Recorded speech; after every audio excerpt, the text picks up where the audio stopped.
Pemerintah memastikan harga BBM tidak akan mengalami penyesuaian pada awal April esok. Namun di tengah lonjakan harga minyak dunia yang dipicu konflik geopolitik global, apakah strategi menahan harga akan efektif untuk jangka panjang atau hanya solusi jangka pendek untuk menekan inflasi? Kita akan bahas lebih mendalam bersama Ahmad Zudi Dwi Kusuma, Associate Principal Energy Shift Institute. Selamat malam, Mas Zudi. Terima kasih atas waktunya. Selamat malam Mbak Ayu, salam kenal. Baik, Mas Zudi, saya ingin terlebih dahulu mendengar komentar Anda terkait dengan konferensi pers yang baru saja disampaikan oleh pemerintah. Ada 8 butir transformasi kerja nasional, diantaranya ada beberapa efisiensi. Salah satunya adalah WFH untuk ASN, kemudian juga ada WFH untuk karyawan swasta, ada penghematan mobilitas untuk mobil dinas, kemudian perjalanan dinas untuk dalam dan luar negeri juga dihemat begitu. Nah, menurut Anda dari poin-poin yang tadi disampaikan oleh pemerintah, apakah ini cukup untuk menghemat energi di Indonesia saat ini? Oke, kalau misalkan kita melihat dari apa yang disampaikan setelah konferensi pers tadi ya Mbak, sebenarnya ini merupakan langkah taktis. Kita nggak bisa langsung melihat apa langkah yang bisa dilakukan dalam jangka panjang, tetapi kita butuh langkah taktis ke depan itu apa. Walaupun langkah taktis tersebut bukan merupakan langkah yang strategis untuk dipertahankan dalam jangka panjang, seperti itu. Karena kan um, utamanya adalah tujuan langkah taktis ini agar terdapat ruang yang lebih lebar dalam sisi fiskal untuk sebelum pada akhirnya pemerintah memutuskan apakah harga BBM dalam negeri itu harga retail akan naik atau tidak, seperti itu. Terlebih langkah taktis ini sebenarnya juga dibutuhkan karena kita baru saja mengalami periode konsumsi tinggi ya, di mana mungkin daya beli masyarakat saat ini sedang volatile, seperti itu. Kayak kita melewati fase Lebaran dan akan menjadi market shock yang cukup surprising ya, bisa bilang seperti itu, jika setelah Lebaran ini pemerintah malah menaikkan harga BBM, seperti itu. Jadi langkah taktis ini sebenarnya merupakan langkah yang kami lihat cukup tepat, tapi tidak bisa dibilang sebagai langkah strategis untuk mempertahankan dalam harga BBM dalam jangka panjang, seperti itu, Mbak Ayu. Oke, Mas Zudi, tadi Anda mengatakan bahwa ini untuk jangka panjang sepertinya tidak ideal. Tapi kalau misalkan untuk jangka pendek, apakah ini bisa membantu kondisi Indonesia saat ini yang kita masih harus berhemat energi begitu? Berarti kan ada langkah-langkah yang harus diambil secepatnya.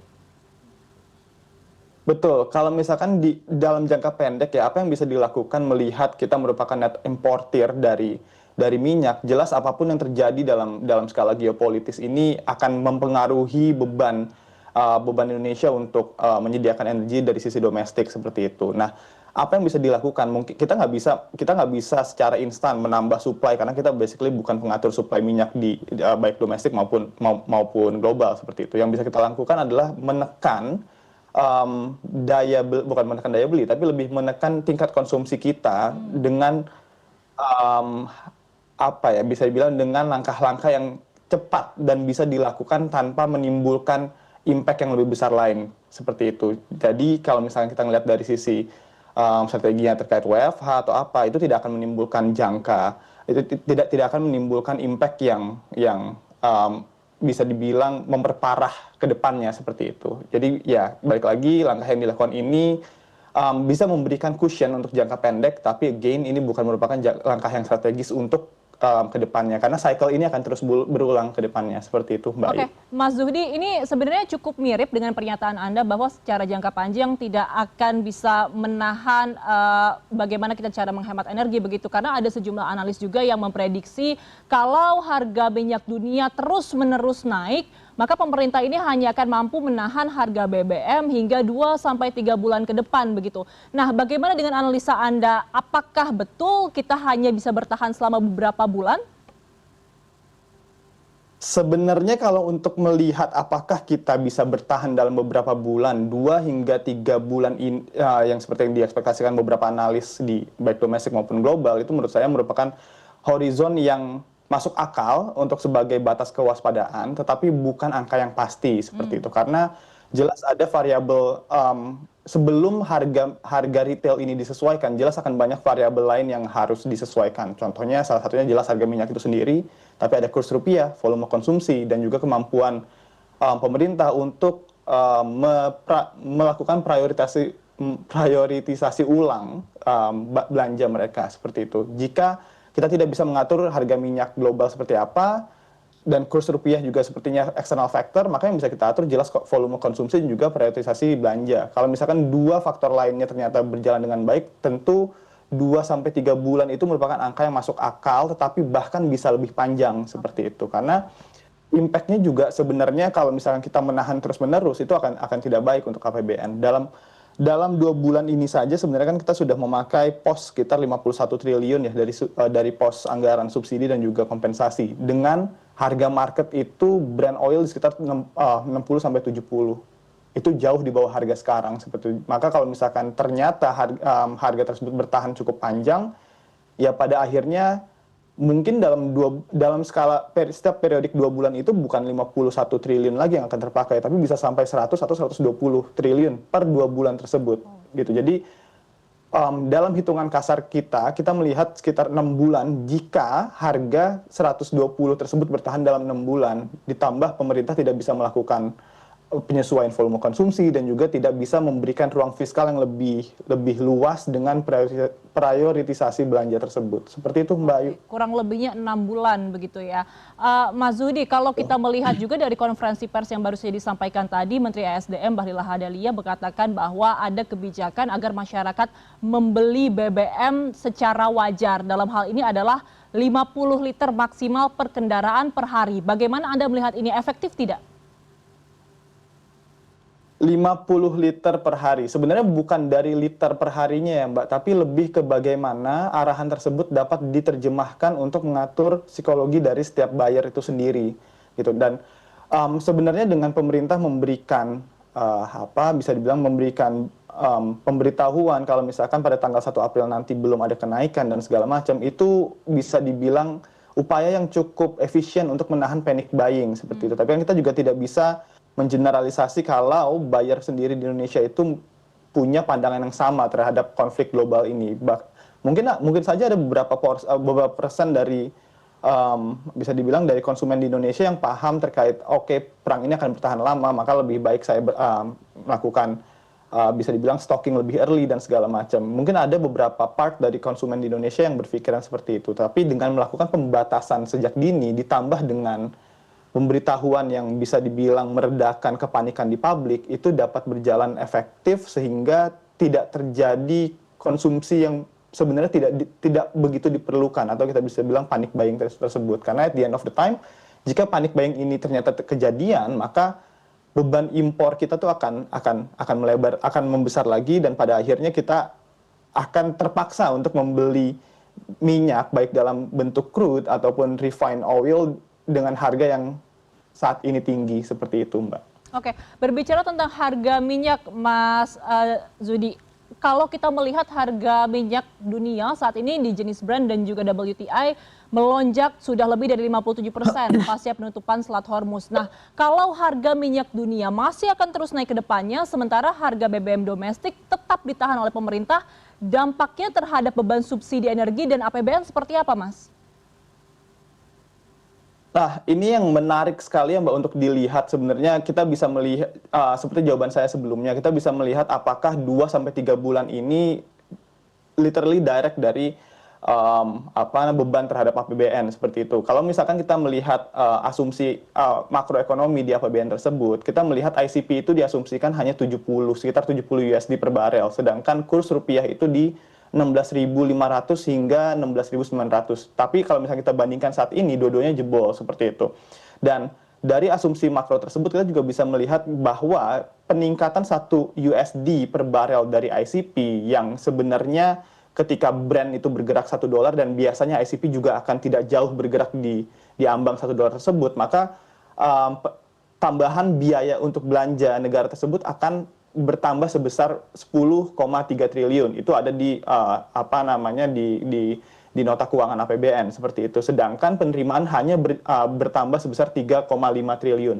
Di sini defisitnya itu kan cukup signifikan ya. Akan ada tambahan defisit sebesar 6,8 triliun seperti itu. Sementara anggaran subsidi dan kompensasi di Indonesia di tahun 2026 itu sekitar 381 triliun sekian untuk selama 12 bulan. Dalam 2 bulan terakhir sudah terpakai sekitar 51 triliun. Dan yang menambah beban tersebut adalah pemerintah punya komitmen sendiri untuk membayar kompensasi setiap bulannya. Setelah melakukan review seberapa besar pemakaian kompensasi tersebut untuk menjaga arus kas dari BUMN penyedia energi seperti itu. Jadi kita bisa lihat ya peningkatan ini ditambah dengan waktu yang cukup panjang itu akan menambah beban APBN dari sisi defisit yang cukup signifikan seperti itu, Mbak. Oke, Mas, kalau misalkan membicarakan APBN dan juga kita fokus sekarang kepada BBM yang non subsidi gitu, karena sebelumnya Menteri SDM Bahlil Lahadalia itu sempat mengatakan bahwa untuk harga dari BBM non subsidi ini akan mengikuti harga dari kenaikan atau dinamika energi global begitu. Nah, untuk saat ini kan belum dinaikkan, tapi ada kemungkinan nanti akan dinaikkan karena tadi katanya masih dalam pembahasan begitu. Nah, apa kemudian yang menjadi justifikasi pemerintah untuk tidak menaikkan harga BBM non subsidi saat ini? Utamanya sebenarnya kalau apa justifikasi pemerintah untuk tidak menaikkan harga BBM saat ini, karena daya beli utamanya ya, Mbak. Karena kalau misalkan kita bisa melihat sekarang sudah ada pembatasan cukup ketat siapa saja yang bisa membeli BBM bersubsidi. Sebut saja di sini Pertalite, tetapi kan ada Pertamax yang saat ini juga bisa dibilang merepresentasikan 20 hingga 40% konsumsi BBM dalam negeri seperti itu. Dan siapa yang mengkonsumsi Pertamax? Mayoritas yang mengkonsumsi Pertamax adalah masyarakat kelas middle class income, di mana ketika Pertamax dinaikkan dan mereka tidak bisa lari ke Pertalite di saat baru saja mereka daya belinya kena shock karena festif dari Idul Fitri dan juga segala macamnya, ya itu akan menjadi beban tambahan untuk middle class income, di mana middle class income ini juga sebenarnya menjadi salah satu backbone dari perekonomian Indonesia seperti itu. Jadi itu merupakan salah satu bisa dibilang justifikasi yang diambil oleh pemerintah sebelum pada akhirnya meningkatkan harga BBM non subsidi seperti itu. Tetapi juga kalau misalnya kita lihat lebih jauh, ya karena pada prakteknya BBM non subsidi ini bisa aja ditahan dengan skema kompensasi ya, yang tidak harus dibayar pada tahun ini, tapi bisa dilakukan carry over ke tahun-tahun berikutnya seperti itu, Mbak Ayu. Oke, terakhir Mas Zudi, kalau kita lihat negara-negara lain, contohnya Filipina sudah menerapkan darurat energi nasional, kemudian Vietnam juga melakukan akselerasi bahan bakar etanol, serta melakukan WFH seperti Indonesia. Kemudian kalau kita melihat lebih ekstrim lagi, ada Mesir melakukan jam malam operasional. Nah, untuk Indonesia, jangka panjangnya Mas, strategi yang tepat untuk mengatasi situasi lonjakan harga energi global itu apa? Sebenarnya kan kalau misalkan kita lihat lebih jauh, tapi juga kita lihat ke belakang ya, Mbak. Ini kan cycle ya. Setiap ada apapun yang kejadian di kontinen penghasil minyak dan segala macam, pasti Indonesia kena impact-nya karena kita merupakan importir minyak yang cukup besar seperti itu. Maka kalau misalnya kita bicara jangka panjang, tadi pemerintah jelas sudah melihat jangka pendeknya harus melakukan A, B, C, D, dan pada akhirnya itu it may work, it may not, but itu merupakan langkah yang taktis seperti itu. Tapi jangka panjangnya kita bisa saja harus mempercepat substitusi energi domestik yang lebih taktikal. Contoh saja misalkan pergantian dari mobil konvensional ke kendaraan listrik. Saat ini dalam pengamatan kami ini terbukti dapat mengurangi konsumsi BBM. Walaupun kalau misalkan kita lihat saat ini kendaraan listrik masih sangat kecil, hanya 0,1% dari seluruh kendaraan bermotor di Indonesia itu sudah bisa mengurangi sekitar 3.000 konsumsi BBM perharinya seperti itu. Jadi kita bukan bisa memaksa, tapi kita bisa menyesuaikan penggunaan kendaraan yang konvensional saat ini ke kendaraan listrik seperti itu. Itu merupakan salah satunya. Di lain sisi kita bisa mengoptimalisasi biofuel B40, B50, dan juga ya kita bisa melihat sebenarnya rantai pasok mana sih yang bisa menjadi poin diversifikasi kita dari Middle East. Contohnya saat ini di tahun 2025 kita sudah mencoba diversifikasi dari Middle East ke African oil, black oil, Nigeria, Angola, dan segala macamnya. Itu merupakan langkah-langkah taktikal yang patut dipertimbangkan untuk jangka panjangnya. Seperti itu Mbak Ayu. Ya, sudah disampaikan beberapa langkah taktikal yang membuat Indonesia bisa keluar dari krisis energi global saat ini, dan kita juga masih menunggu seperti apa rencana jangka panjang dari pemerintah dan bagaimana nantinya penerapan dari 8 transformasi kerja yang tadi telah disampaikan dalam konferensi pers. Terima kasih atas informasi dan juga waktu Anda, Mas Ahmad Zuhdi Dwi Kusuma, Associate Principal Energy Shift Institute. Selamat malam, sehat selalu Mas Zuhdi. Selamat malam Mbak Ayu, sehat selalu.